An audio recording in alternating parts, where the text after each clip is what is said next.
हरियाणा के स्वास्थ्य मंत्री, हरियाणा के गृह मंत्री अनिल विज और हरियाणा के ऐसे एक मंत्री, देश के ऐसे एक मंत्री जिन्होंने खुद अपने ऊपर टीका लिया है पहली बार और एक बड़ा संदेश देने का प्रयास भी किया है। अनिल विज जी, बहुत बहुत स्वागत है आपका जी पंजाब हरियाणा हिमाचल पर। धन्यवाद। अनिल विज जी, आप इस वक्त कैसा महसूस कर रहे हैं? आपने एक बड़ा फैसला लिया है, ये फैसला लेते वक्त आपके जहन में क्या क्या बातें आई, ये बताना भी जरूरी आपको लगता है कि इसका भी एक मैसेज जाएगा लोगों के बीच? देखिए, ये हिंदुस्तानियों के लिए बहुत गर्व महसूस करने की बात है कि कोरोना वायरस जिससे आज सारा विश्व ग्रसित है, आज उसके इलाज के लिए हिंदुस्तान की ही किसी कंपनी भारत बायोटेक ने वैक्सीन का निर्माण किया है। इस वैक्सीन के पहले 2 फेज पूरे हो चुके हैं। आज तीसरे फेज की शुरुआत की गई है। तीसरे फेज में 25,800 लोगों पर इसका ट्रायल किया जाएगा। मैंने इसलिए अपने आप को ऑफर किया है, मैंने इसलिए अपने आप को वॉलंटियर किया है कि लोग निर्भीक होकर निसंकोच आगे आएं और इस टेस्ट में पार्टिसिपेट करें, ताकि जल्दी से जल्दी जो टेस्टिंग की प्रक्रिया है वो पूरी हो सके। और अगर सब कुछ ठीक रहता है और आईसीएमआर भी इसके जो ट्रायल है उसमें पार्टनर है, अगर सब कुछ ठीक रहता है, सरकार इजाजत दे देती है, तो जल्दी से जल्दी इसकी वैक्सीन मार्केट में आ सके, ताकि लोग आज जो कोरोना से भयभीत हैं, डरे हुए हैं, आज उन्होंने अपनी नॉर्मल लाइफ को कर्टेल कर दिया है। आज पारिवारिक फंक्शनों में वो शामिल नहीं हो पा रहे हैं, आज सामाजिक गतिविधियों में वो प्रभावित हो रही हैं, आज वो अपने व्यापारिक गतिविधियों में नहीं जा पाते हैं, आज बसें में नहीं चढ़ पाते हैं, गाड़ियों में नहीं जा पाते हैं, आज बच्चे स्कूल नहीं जा पा रहे हैं, स्कूल कॉलेजों में जाते हुए उनको डर लगता है। तो इस सारे से मुक्ति मिल सके, आजादी मिल सके और वैक्सीन के आने के बाद दुनिया दोबारा से नॉर्मल लाइफ जी सके, इसलिए मैंने अपने आप को प्रस्तुत किया कि मैं अपने ऊपर सबसे पहला ट्रायल कराऊंगा। और आज मुझे इंजेक्शन लगाया गया और मैं बिल्कुल ठीक हूं। 1 घंटा मुझे ऑब्जर्वेशन में भी रखा गया, उसके बाद मैं नॉर्मल हूँ, अपने दफ्तर में आया हूँ। अपने दफ्तर में बैठकर आज मैं अपना पूरा, जैसे मैं आम दिनों में काम करता था वैसे ही मैंने आम दिनों में काम किया है जी। लेकिन आप अपना ख्याल अभी जरूर रखेंगे, क्योंकि आपके बारे में यही बात कही जाती है कि ये मंत्री जो है वो एक्शन के अलावा कभी शांत रहते नहीं है, ऑलवेज एक्शन वाले मिनिस्टर हैं। खैर, आप अपना ख्याल जरूर रखेंगे। अब ये समझना चाहता हूं मैं आपसे अनिल विज जी कि आपने भी देखा कि थोड़ा पर्व त्योहार का माहौल भी रहा इस दौरान और स्कूलों में कुछ केसेस एकदम से बढ़ गए। सर, लास्ट डे जो है वो 20 मौतें हो गई एकदम से कोरोना की वजह से। ओवरऑल मैं, चाहे वो लोग भर्ती थे या चाहे अलग अलग तरीके से इन्फेक्शन उनके आया, लेकिन क्या आपको लगता है कि थोड़ी सी कहीं ना कहीं व्यवस्थाओं की समीक्षा में शायद थोड़ी चूक हुई क्या?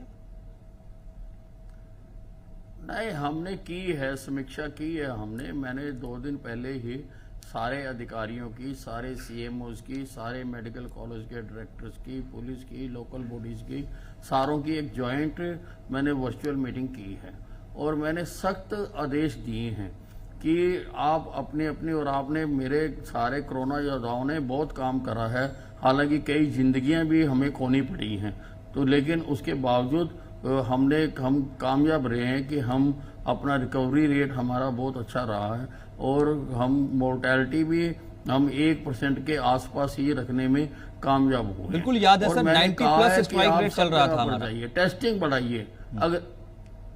अगर लोग आपके पास नहीं आते हैं तो आप लोगों के पास जाइए, आप कैंप लगाइए, टेस्टिंग को बढ़ाइए, जितना आप बढ़ा सकते हैं टेस्टिंग को बढ़ाइए, ताकि ज्यादा से ज्यादा टेस्ट किए जा सकें। और स्कूलों में जाइए, फैक्ट्रियों में जाइए, जाकर देखिए कि कोरोना का प्रोटोकॉल वहां पर लागू हो रहा है या नहीं हो रहा है। अगर नहीं हो रहा है तो लागू करवाइए, क्योंकि आज जो बात है, आज जिंदगी और कोरोना के खिलाफ लड़ाई दोनों को साथ साथ चलना है, दोनों को साथ साथ चलना है। हालांकि जो परिस्थितियां उत्पन्न हो रही हैं उसको देखते हुए हो सकता है हमें कुछ अंकुश लगाने पड़े, हो सकता है हमें कुछ और प्रतिबंध लगाने पड़े, लेकिन दोनों चीजें साथ साथ चलनी है। इसलिए कोरोना की जो गाइडलाइंस हैं उनका पालन करवाना जरूरी है। मैंने जो एनफोर्सिंग एजेंसीज हैं हमारी, उनको कहा है कि आप सख्ती से लागू करवाइए लोगों को कि वो किसी भी प्रकार से मास्क डालना है, सोशल डिस्टेंसिंग है, या कहीं पर थर्मल स्कैनिंग होनी है, या सैनिटाइजर का इस्तेमाल होना है, तो उसका वो सारा जाकर व्यवस्थाओं को देखें। बिल्कुल, हमने ये जिक्र भी किया कि जो कोरोना से जो ठीक होने का रिकवरी रेट सर वो 90+ पर रहा, लेकिन वो फ्लक्चुएट भी थोड़ा हुआ, उसको मेंटेन करना है। सवाल हमारा ये है सर, एक अनिल जी, कि क्या आपको सरकार को भी ये महसूस हो रहा है कि थोड़ा सा सख्ती, क्या इस रूप में कोई फैसला लिया जा सकता है कि lockdown, semi lockdown, containment zone lockdown, ऐसी कोई स्थिति आपको महसूस होती है? नहीं, अभी हम इसके बारे में नहीं सोच रहे हैं। मैंने जैसा आपको बताया कि अभी हम सख्ती से इसके नियमों की पालना करवाएंगे, और सब जगह पर मेरी चाहे लोकल बॉडीज हैं, चाहे हेल्थ डिपार्टमेंट है, चाहे पुलिस डिपार्टमेंट है, हमने सबको कहा है, तीनों एजेंसियों को हमने कहा है कि आप सख्ती से इसके कोरोना के नियमों की पालना कराएं। और हमको लगता है कि हम अपने प्रयासों से इसको दोबारा हम इस पे जो है हम रिकवरी कर सकते हैं, दोबारा हम इसको ठीक कर सकते हैं। बिल्कुल। स्वास्थ्य मंत्री जी, गृह मंत्री जी, अनिल विज जी, आप केंद्र के साथ भी लगातार कोऑर्डिनेशन में हैं और उनकी तरफ से जो गाइडलाइंस सामने, या WHO की तरफ से जो ICMR का है, उसका लगातार आप जिक्र करते रहे। क्या आपको ऐसी कोई ज़रूरत महसूस हुई अभी कि केंद्र सरकार की तरफ से हरियाणा में कोरोना के रोकथाम को लेकर के और मदद की ज़रूरत है? चाहे मैं थोड़ा सा लार्जर प्रोस्पेक्ट में जाना चाह रहा हूं सर, मरीजों जो बाहर हैं अभी भी टेस्टिंग को लेकर, वो मरीज जो अभी भी अस्पतालों के अंदर हैं, इसके अलावा सर और अलग अलग वर्ग जो इससे प्रभावित हुए और उनको फिर से एक बार नए सिरे से आगे बढ़ाने की जिम्मेदारी भी सरकार की है। बेशक वो यहाँ से कुछ देर के लिए गए लेकिन फिर लौटे हैं, और आपसे आस है, मनोहर सरकार से आस है।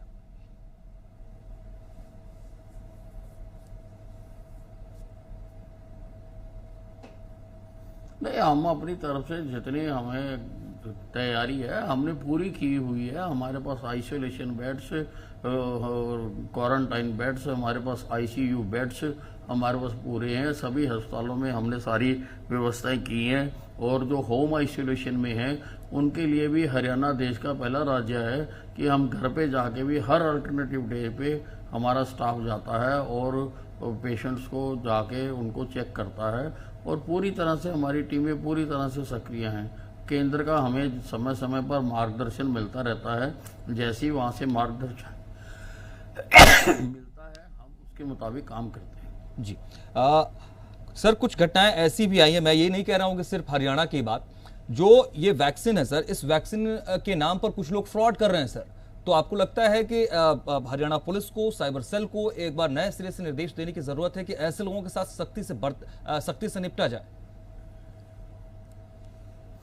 ये बरगला रहे हैं, ऐसे कुछ लोग हैं, ऐसे कुछ लोग भी सामने आ रहे हैं जो बरगला रहे हैं लोगों को वैक्सीन के नाम पर, और गलत तरीके से, गलत कुछ भी टीका का नाम देकर के उसको बेचने की कोशिश कर रहे हैं।